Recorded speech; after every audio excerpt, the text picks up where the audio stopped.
बड़ों को प्रणाम, छोटों को स्नेह और आशीष। मैं हूँ राजेश त्रिपाठी। स्वागत है आपका मेरे चैनल धर्म दर्पण में।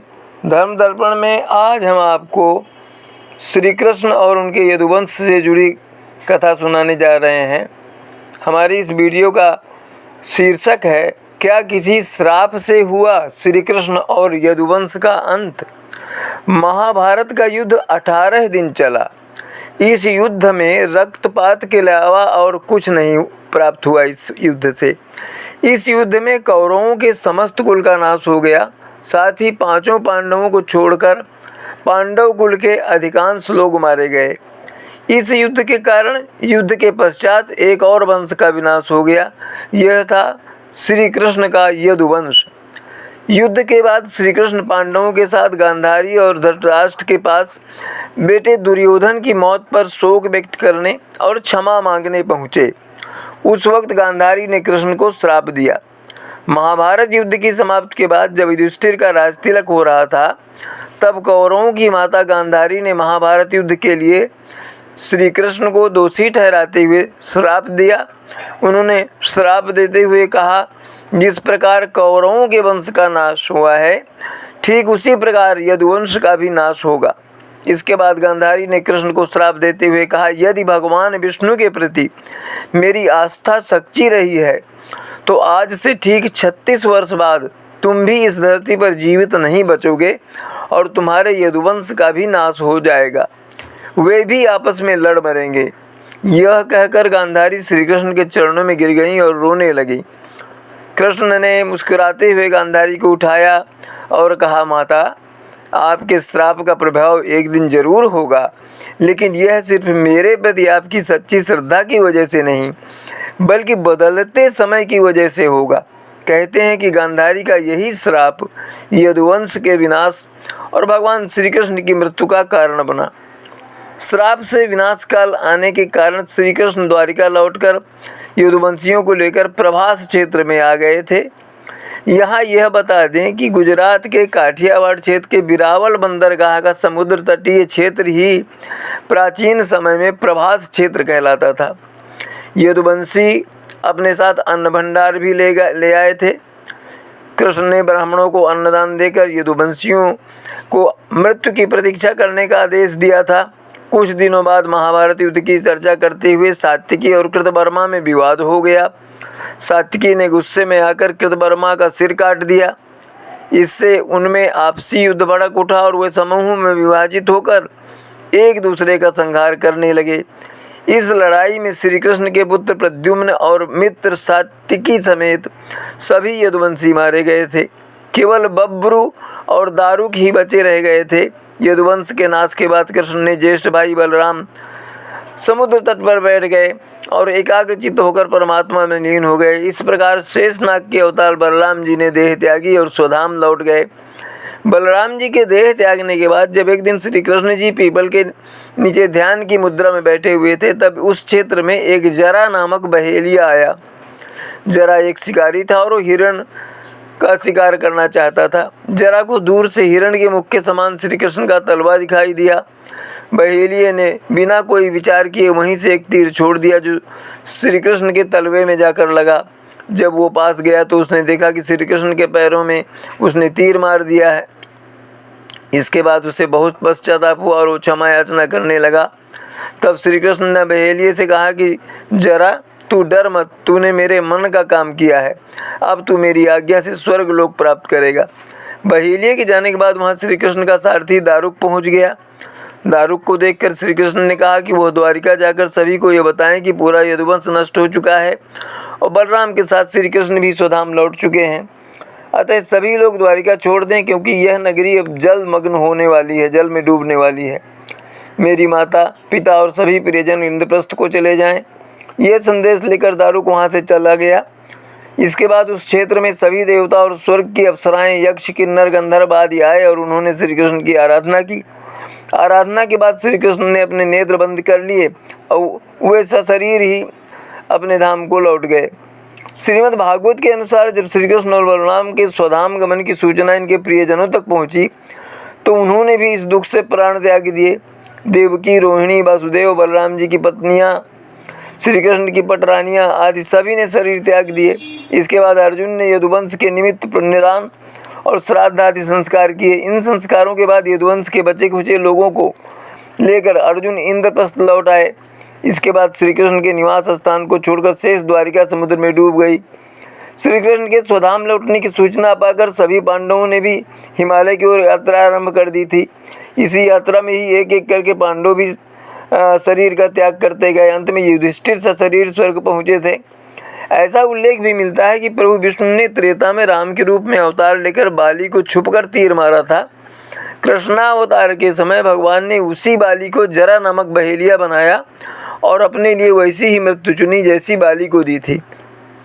यदुवंश के नाश की एक कहानी महाभारत के मौसल पर्व में भी मिलती है।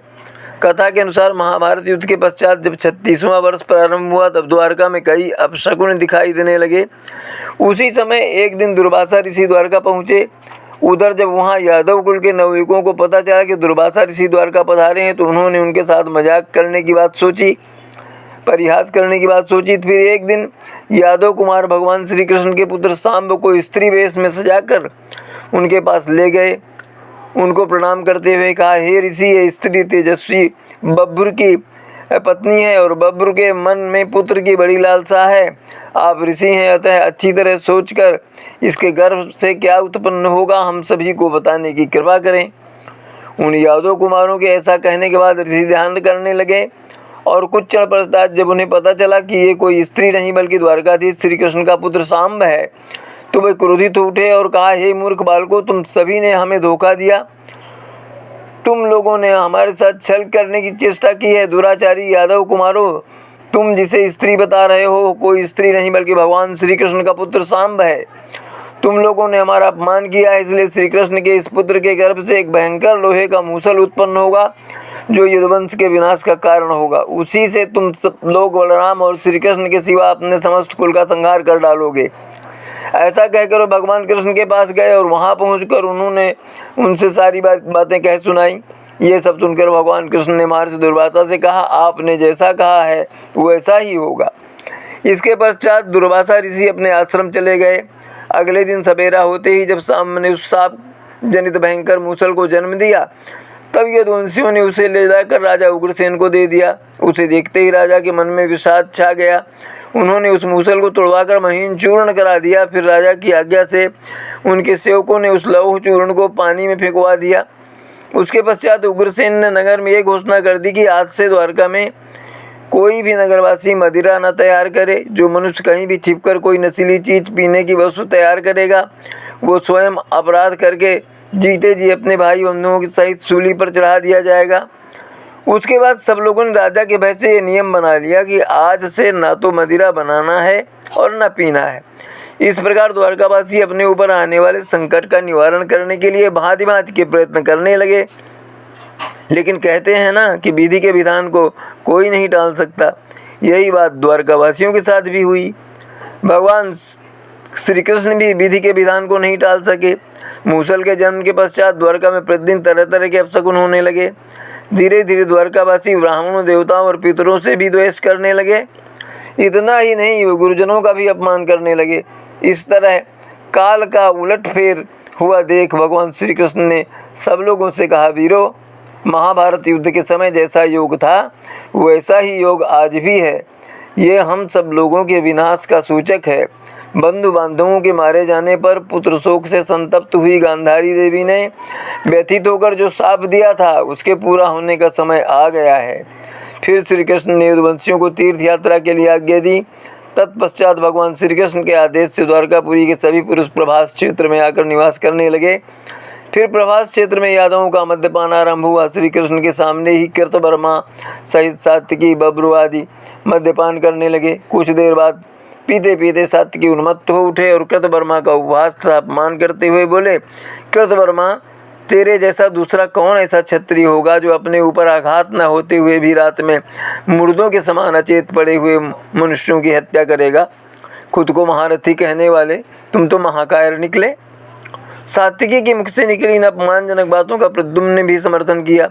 यह सुनकर कृतवर्मा अत्यंत क्रोधित उठा और सात्विकी का अपमान करता हुआ बोला, अरे मुझे कायर कहने वाले, क्या तुम्हें याद नहीं जब युद्ध में भूरिश्रवा की बाहें कट गई थीं और वे पृथ्वी पर बैठ गए थे, उस अवस्था में तूने उनकी क्रूरतापूर्ण हत्या कर दी थी और खुद को वीर समझते हो। कृतवर्मा की ये बात सुनकर श्री कृष्ण को क्रोध आ गया। ये देख सात्विकी ने मधुसूदन को सत्राजित की कथा कह सुनाई। उसने बताया कि कृतवर्मा ने ही मणि के लिए सत्राजित का वध करवाया था। फिर सात्विकी ने श्री कृष्ण के पास से तलवार उठाकर कृतवर्मा का सिर धड़ से अलग कर दिया। तत्पश्चात वो दूसरे लोगों का भी वध करने लगा।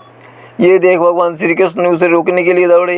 ये देख कई वीरों ने सात्विकी को चारों ओर से घेर लिया और उस पर आघात करने लगे। जब सात्विकी इस प्रकार मारे जाने लगे, तब क्रोध में भरे हुए प्रद्युम्न उन्हें संकट से बचाने के लिए स्वयं उनके और आक्रमणकारियों के बीच कूद पड़े। फिर दोनों मिलकर विरोधियों का सामना करने लगे, परंतु विपक्षियों की संख्या बहुत अधिक थी, इसलिए वह दोनों श्री कृष्ण को देखते देखते उनके हाथों से मार डाले गए। सात्विकी तथा अपने पुत्र को मारा गया देख श्री कृष्ण ने क्रोध में आकर एक मुट्ठी घास उखाड़ ली। उनके हाथ में आते ही वो घास वज्र के समान भयंकर लोहे का मूसल बन गई। फिर तो जो सामने आए उन सबको श्री कृष्ण ने उसी से मार गिराया। ये घास मूसल की उसी चूर्ण से उगी थी जिसके लिए दुर्वासा ने श्राप दिया था और जिसे राजा ने समुद्र के किनारे फिकवा दिया था। फिर काल की प्रेरणा से यदुवंशियों ने उन्हीं मूसलों से एक दूसरे को मारना आरंभ किया। जो कोई भी क्रोध में आकर वो घास अपने हाथ में लेता, उसी के हाथ में वो वज्र बन जाती थी। उसके बाद उस मूसल से पिता ने पुत्र को और पुत्र ने पिता को मार डाला। कालचक्र के इस परिवर्तन को जानते हुए श्री कृष्ण वहाँ चुपचाप सब कुछ देखते रहे और मूसल का सहारा लेकर खड़े रहे। श्री कृष्ण ने जब देखा कि उनका पुत्र सांब और पोता अनिरुद्ध भी मारा गया, तब उनकी क्रोधाग्नि प्रज्वलित उठी। फिर उन्होंने उस समय शेष बचे हुए समस्त यादवों का संहार कर डाला। उसके बाद दारुक, बब्रू और श्री कृष्ण तीनों ही बलराम जी के चरण चिन्ह देखते हुए वहाँ से चल दिए। थोड़ी ही देर बाद उन्होंने अनंत पराक्रमी बलराम जी को एक वृक्ष के नीचे बैठे देखा, जो एकांत में बैठकर ध्यान कर रहे थे। फिर वहां पहुंचकर कृष्ण ने तत्काल दारुक को आज्ञा दी कि तुम शीघ्र ही कुरु देश की राजधानी हस्तिनापुर में जाकर अर्जुन को यादवों के इस महासंहार का सारा समाचार कह सुनाओ। ऋषि तथा माता गंधारी के श्राप से यदुवंशियों की मृत्यु का समाचार पाकर अर्जुन शीघ्र द्वारका चले आए। श्री कृष्ण के इस प्रकार आज्ञा देने पर दारुक रथ पर उधर दारुक के चले जाने पर भगवान श्री कृष्ण ने अपने निकट खड़े हुए बरभूत से कहा, आप स्त्रियों की रक्षा के लिए शीघ्र ही द्वारका को चले जाइए। कहीं ऐसा ना हो कि लुटेरे धन की लालच से उनकी हत्या कर दें। श्री कृष्ण की आज्ञा पाकर बब्रू वहाँ से चलने को हुए कि तभी ऋषि के श्राप के प्रभाव से उत्पन्न हुआ एक महान दुर्धर्ष मूसल किसी व्याध के बाण से लगा हुआ सहसा उनके ऊपर आ गिरा। उसने तुरंत ही उसके प्राण ले लिए। बब्रू को मारा गया देख श्री कृष्ण ने अपने भाई बलराम जी से कहा, दाऊ आप यहीं रहकर मेरी प्रतीक्षा करें जब तक मैं द्वारका जाकर स्त्रियों को संरक्षण में सौंप आता हूँ।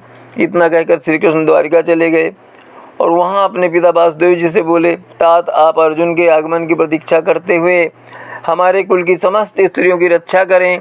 इस समय दाऊ वन में मेरी राह देख रहे हैं। मैंने इस समय यदुवंशियों का विनाश देखा है और अब मैं उन यादव वीरों के बिना इस पुरी को देखने में भी असमर्थ हूँ। इसलिए अब मैं वन में जाकर दाऊ भैया के साथ तपस्या करूँगा। ऐसा कहकर उन्होंने अपने पिता के चरणों को स्पर्श किया। फिर वह वहाँ से तुरंत चल दिए। किंतु जब वो राजमहल से बाहर निकले तो उन्हें नगर की स्त्रियों और बालकों के रोने का महान आर्तनाद सुनाई पड़ा। यह सुनकर श्री कृष्ण उनके पास आए और उन्हें सांत्वना देते हुए बोले, देखिए नरश्रेष्ठ अर्जुन शीघ्र ही इस नगर में आने वाले हैं, वह आप सभी को संकट से बचाएंगे। इतना कहकर भगवान श्री कृष्ण वन की ओर चल दिए। वहाँ जाकर श्री कृष्ण ने देखा कि बलराम जी योग युक्त हो समाधि लगाए बैठे हैं और उनके मुख से एक श्वेत वर्ण का विशालकाय सर्प निकल रहा है। उसी क्षण बलराम जी अपने पूर्व शरीर को त्याग कर नाग रूप में प्रकट हो गए। उस नाग में सहस्त्रों मस्तक थे। उसका विशाल शरीर पर्वत के समान विस्तार सा जान पड़ता था। फिर उन्होंने भगवान श्री कृष्ण को प्रणाम किया और समुद्र के रास्ते परमधाम को लौट गए। उधर बलराम जी के परमधाम जाने के बाद भगवान श्री कृष्ण महायोग का आश्रय ले पृथ्वी पर लेट गए। उसी समय जरा नामक एक व्याध मृगों को मार ले जाने की इच्छा से उस स्थान पर आया। उस समय श्री कृष्ण योग युक्त होकर सो रहे थे। उनके पैरों की मणि चमक रही थी। बहेलिये ने उस मणि को हिरण की आँख समझकर बाण मारकर उनके पैर के तलवे में घाव कर दिया। मृग को पकड़ने के लिए जब निकट आया गया तब योग में स्थित श्री कृष्ण पर उसकी दृष्टि पड़ी। अब तो जरा बहेलिया अपने को अपराधी मानकर मन ही मन बहुत डर गया। उसने भगवान श्री कृष्ण के दोनों पैर पकड़ लिए। तब श्री कृष्ण ने उसे आश्वासन दिया कि उसकी कोई भूल नहीं और देह त्याग कर वैकुंठ धाम को चले गए। उधर दारुक ने जब हस्तिनापुर जाकर पांडवों को ये सारा समाचार सुनाया तो वो सभी बहुत दुखी हुए। फिर दारुक ने अर्जुन से कहा कि आपको श्री कृष्ण की आज्ञा के अनुसार इसी क्षण द्वारका चलना होगा। दारुक की बातें सुनकर अर्जुन ने अपने बड़े भाई युधिष्ठिर से आज्ञा ली और द्वारका को चल दिए। द्वारका पहुंचकर उन्होंने देखा कि वहां की स्त्रियां और बच्चे भयभीत हैं। फिर वह वासुदेव जी से मिले। तब वासुदेव जी ने अर्जुन से कहा, वत्स, इन सभी की रक्षा का भार अब तुम्हारे कंधों पर है, तुम तो इन सब की रक्षा कर सकते हो। इतना कह वासुदेव जी ने भी प्राण त्याग दिए। तो ये तो थी आज कृष्ण और उनके यदुवंश के विनाश की कथा। कैसे उनका विनाश हुआ, किसके श्राप से हुआ। इसी तरह के अन्य धार्मिक प्रसंगों के साथ हम आपसे भविष्य में मिलेंगे अपने चैनल धर्म दर्पण में। और आप हमारे चैनल का समर्थन कर रहे हैं, इसके लिए आपका बहुत बहुत आभार। प्रभु से प्रार्थना है आप सानंद, सुरक्षित और स्वस्थ रहें। आप परिवार सहित स्वस्थ, सुरक्षित और सानंद रहें। इसी तरह हमारे चैनल का समर्थन करते रहें, हमारे वीडियो अपने मित्रों में साझा करते रहें और हमारे चैनल धर्म दर्पण को सब्सक्राइब करते रहें। यही आपसे आग्रह है। आज यहीं तक, मिलते हैं अगले किसी वीडियो में। नमस्कार, प्रणाम।